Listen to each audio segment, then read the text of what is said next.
नमस्कार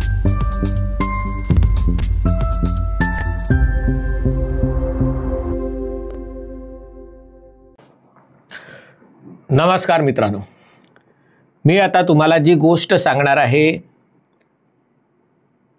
ती कशा प्रकारे पंतप्रधान नरेंद्र मोदींनाही फसवण्यात आले, पण ज्याला म्हणतात देर आए दुरुस्त आहे अशी एक गोष्ट घडते। ती घडल्यावरच त्याच्याबद्दल बोलणं योग्य ठरलं असतं, पण आधीच ॲडव्हान्समध्ये आपल्याला सूचित करणं मला जास्त योग्य वाटलं। भारत आणि आसियान यांच्यामधला जो व्यापारी करार होता त्याची पुनर्रचना करून आसियान देशांवर वाढीव कर लावण्याचा विचार भारत करत आहे। याबाबतचं सूतोवाच केंद्रीय व्यापार मंत्री पीयूष गोयल यांनी केलेलं आहे। आधी मोदींना कसा चुना लावला, कशा प्रकारे फसवलं त्याचा देखील आढावा घेणं आवश्यक आहे। पण त्याआधी आसियान म्हणजे कोण ते तुम्हाला पुन्हा एकदा सांगतो। आसियान म्हणजे ज्याला आग्नेय आशियातल्या 10 देशांचा जो गट आहे, ज्याला एशियन टायगर्स म्हटलं जातं, त्याच्यामध्ये सिंगापूर आणि ब्रुनेई सारखे छोटे देश आहेत, त्याच्यामध्ये मलेशिया आणि इंडोनेशिया, फिलिपाईन्स यासारखे मोठे देश आहेत, ज्याच्यामध्ये पुन्हा एकदा मलेशिया, इंडोनेशिया, ब्रुनेई सारखे मुस्लिम देश आहेत, ज्याच्यामध्ये फिलिपाईन्स सारखे ख्रिस्ती देश आहेत, ज्याच्यामध्ये व्हिएतनाम सारखे कम्युनिस्ट म्हणजे फारसा धर्म न पाळणारे देश आहेत, आणि कंबोडिया, लाओस, म्यानमार सारखे बुद्धिस्ट बौद्ध धर्मीय, थायलंड हे देश आहेत। हा जो 10 देशांचा गट आहे, या 10 देशांच्या गटाने कायमच भारताला भुरळ घातली। 2018 साली जेव्हा भारत आणि आसियान यांच्या संबंधांना 25 वर्ष पूर्ण झाली, तेव्हा पंतप्रधान नरेंद्र मोदींनी या आसियान देशाच्या सगळ्या नेत्यांना म्हणजे 10च्या 10 देशांच्या प्रमुखांना, राष्ट्रपतींना, पंतप्रधानांना प्रजासत्ताक दिनाचं म्हणजे 26 जानेवारी 2018 रोजी प्रमुख पाहुणे म्हणून बोलवलं होतं। 10 देशांचे नेते भारतात आले, त्यामुळे त्याची खूप चर्चा झाली। मीही त्यावर लेख लिहिला होता। आसियान संबंधांवर तर अनेक लेख लिहिलेले आहेत, पण तेव्हा मी आसियानचे समूहगान म्हणून लेख लिहिला होता की कशा प्रकारे भारत आणि आसियान हे मेड फॉर ईच अदर आहेत। पण आता मात्र आसियान बद्दलचं वास्तव अधिक समोर येतंय, भ्रमनिरास झालेला आहे। तुम्ही बघा, 2014 सालापासून पंतप्रधान नरेंद्र मोदी किती वेळेला सिंगापूरला गेले, आणि गेल्या काही वर्षात ते क्वचितच सिंगापूरला गेले असतील। अचानक असं काय झालं की मोदी सिंगापूरला जाणं खूप कमी झालं। UAEला जाणं, संयुक्त अरब अमिराती, दुबई, अबुधाबीला त्यांचे दौरे सातत्याने सुरू आहेत, पण जेवढे वेळा ते दुबईला जायचे किंवा अबुधाबीला जायचे तितकेच वेळा ते सिंगापूरला जायचे, पण हल्ली ते सिंगापूरला फारसे जात नाहीत। याचं कारण ही जी फसवणूक झालेली आहे भारताची, म्हणजे याच्यामध्ये UPA सरकारमध्ये स्वतःच्या पायावर धोंडा पाडून घेण्यासाठी, आणि ही गोष्ट खरी आहे। मी गुजरात अहमदाबादमधल्या एका मोठ्या फार्मा कंपनीच्या अध्यक्षांना भेटलो होतो। आपल्याकडे जसं टाटांचं नाव आहे तसं गुजरातमध्ये, अहमदाबादमध्ये त्यांचं नाव आहे। अनेक संस्थांमध्ये ते कुलपती म्हणून किंवा वरिष्ठ प्राध्यापक म्हणून म्हणजे उद्योजक असले तरी ते या संस्थांमध्येही आहेत। भारतीय उद्योग जगतातही वेगवेगळ्या पदांवर त्यांनी काम केलेलं आहे, सरकारचा सल्लागार म्हणून काम केलेलं आहे, आणि त्यांनी सहजच बोलता बोलता ही गोष्ट सांगितली होती की UPA सरकारच्या काळात तेव्हाचे व्यापार मंत्री असलेले आनंद शर्मा यांना हे दिलं की आपल्या सोयीचा व्यापार करार करता यायचा जबाबदारीपूर्वक। मी असं नाही म्हणते, खूप मी नाव नाही सांगणार कारण शेवटी या खाजगी चर्चा असतात, याचा तपशील उघड करणं योग्य होणार नाही। पण अशा प्रकारे भारताने अनेक व्यापारी करार केले होते, ज्याच्यात भारताच्या हिताकडे दुर्लक्ष करून समोरच्यांना भारताचा बाजार उघडा करून देण्यात आला होता। अशाच गोष्टी अनेक क्षेत्रात झाल्या होत्या. नागरी उड्डाण क्षेत्रातही अनेक गोष्टी झाल्या होत्या. आज त्याच्याबद्दल बोलायची सोय उरलेली नाहीये. पण 2010 साली हा जो करार झाला त्याच्यातनं भारत आणि आसियान यांच्यामध्ये दोन्ही गटांनी म्हणजे भारताने आणि आसियान गटांनी आपले व्यापारावरचं कर होते ते मोठ्या प्रमाणावर कमी केले. भारताने आसियान देशांना आपल्या बाजारपेठेचा मोठा वाटा करून दिला. तेव्हा भारत आणि आसियान यांच्या व्यापारातली तूट होती ती $5 अब्ज होती. गेल्या वर्षी ही तूट जवळपास $45 अब्ज इतकी झालेली आहे. म्हणजे भारत आणि आसियान यांच्यातला व्यापार साधारणतः $120 अब्ज असेल तर त्याच्यामध्ये भारताची आयात साधारणतः $85 अब्ज आणि आसियानची आयात म्हणजे भारताची निर्यात जेमतेम $38-40 अब्ज इतकी आहे. आणि त्यामुळे पियुष गोयल यांनी एका मुलाखतीत सांगितलं की आसियान गटातले अनेक देश हे चीनची बी टीम म्हणून काम करत आहेत आणि त्यामुळे भारत आसियान बरोबर झालेल्या व्यापारी कराराची पुनर्रचना करण्याचा गांभीर्याने विचार करत आहे. हे अशासाठी कारण एकेकाळी भारताचे मित्र म्हणून भारतासाठी gateway of India to the east असं म्हटलं जाणारे आसियान देश चीनचे पपेट म्हणून कठपुतळी म्हणून काम करत आहेत अनेक देश. पंतप्रधान नरेंद्र मोदी सत्तेवर आल्यावर भारत आणि आसियान संबंध सुधारण्यासाठी खूप प्रयत्न करण्यात आले.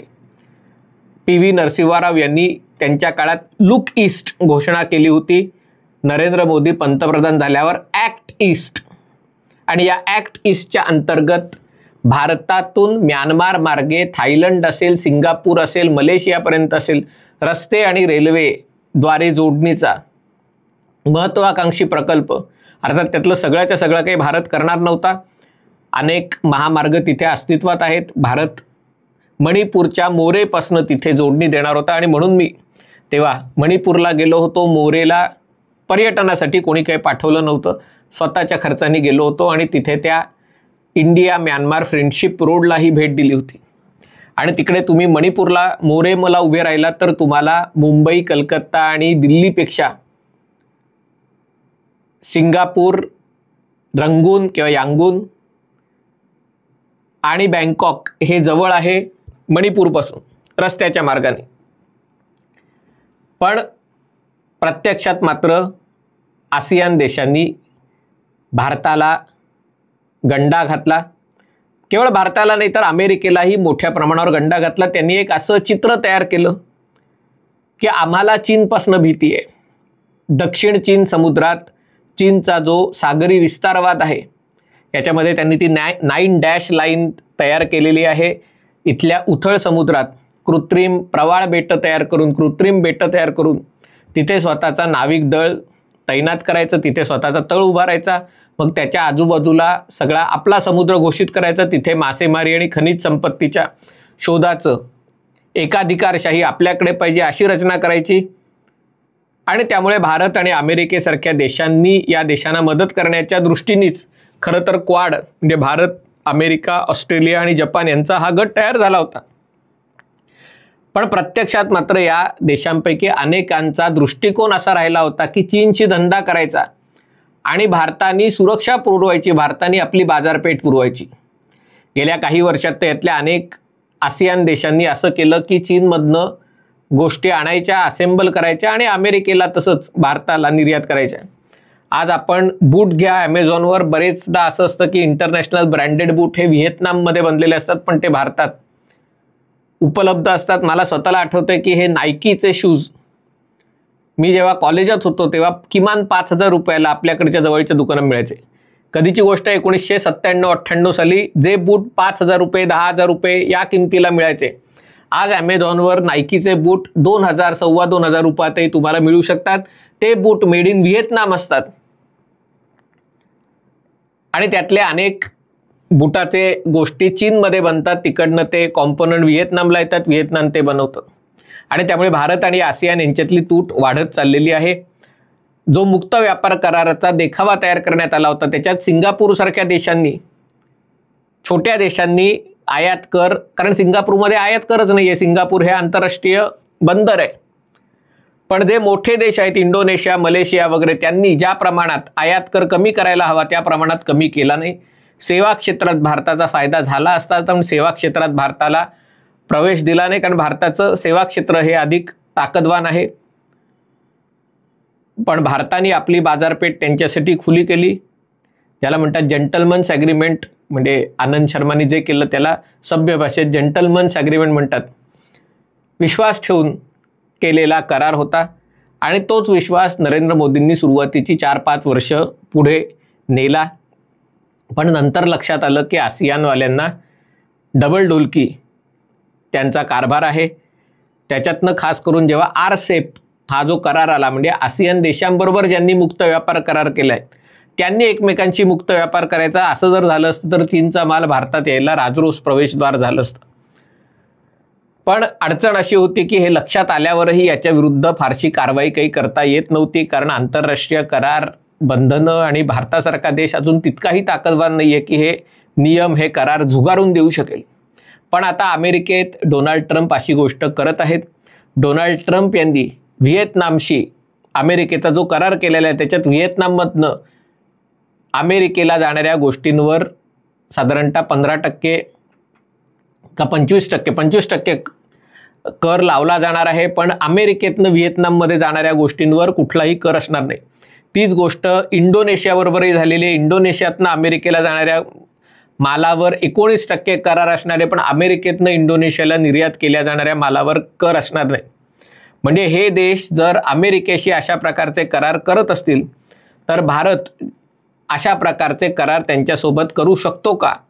कारण भारताच्या आणि अमेरिकेच्या व्यापारात जसं अमेरिकेचं आयात जास्त आहे, म्हणजे साधारणतः $45 अब्ज भारताची निर्यात जास्त आहे, अमेरिकेची आयात जास्त आहे, त्याचप्रमाणे भारत आसियान व्यापारात भारताची आयात जास्त आहे, आसियानची निर्यात जास्त आहे.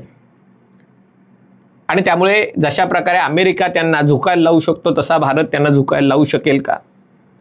दुसरी गोष्ट याच्यामध्ये आहे की जर अमेरिका आणि या देशांचे करार झाले तर जो धोका आहे भारतासाठी की या देशांकडनं भारतामध्ये आपला माल पाठवून तो भारतामध्ये त्याची असेंब्ली करून अमेरिकेला पाठवायचा, असं जर झालं तर त्याच्यात भारतात होणाऱ्या आयातीत आणखी मोठ्या प्रमाणावर वाढ होईल की अमेरिकेने कर लावला म्हणून भारतात आणखीन मोठ्या प्रमाणावर निर्यात करायचा प्रयत्न होईल. त्यामुळे त्याच्यापासून आपल्या बाजारपेठेचं संरक्षण करणं आवश्यक आहे. आणि तिसरी गोष्ट, या देशांना जाणीव करून देणं आवश्यक आहे की भारताशी जर मैत्री करायची तर ती गिव्ह अँड टेक, दोन्ही बाजूनी ती मैत्री आवश्यक आहे. आम्ही तुमची सुरक्षा करण्यासाठी जर तुम्ही आम्हाला बघत असाल तर व्यापाराच्या बाबतीतही आमचा तुमच्यापासून काहीतरी फायदा झाला पाहिजे. आता या गोष्टी भारत अमेरिका व्यापारी कराराच्या निमित्ताने आणि अमेरिका आणि इतर देशांच्या व्यापारी कराराच्या निमित्ताने पुन्हा एकदा ऐरणीवर आलेल्या आहेत. मुद्दा असा आहे की ज्याला एकेकाळी आपण आपला मित्र समजत होतो, अजूनही संबंध चांगले आहेत, पण कुठेतरी आपली फसवणूक होते हे लक्षात यायला आपल्याला वेळ गेला. अगदी पंतप्रधान नरेंद्र मोदींच्याही पहिल्या 5 वर्षाच्या काळात हे असं आपली फसवणूक होते हे लक्षात आलं नव्हतं, पण आता ते लक्षात आलं आहे आणि आता तो मार्ग बदलायची हीच ती योग्य वेळ आहे. पियुष गोयल यांनी त्याच्याबाबत बोलून दाखवलेलं आहे. आता मित्राला धडा शिकवण्याचं काम पंतप्रधान नरेंद्र मोदींचं सरकार करेल अशी अपेक्षा आहे. हा व्हिडिओ आपल्याला आवडला असेल तर कृपया लाईक करा, शेअर करा आणि हे चॅनल सबस्क्राईब करण्याची विनंती आहे. तुर्तास इथेच थांबतो. पाहत रहा MH48.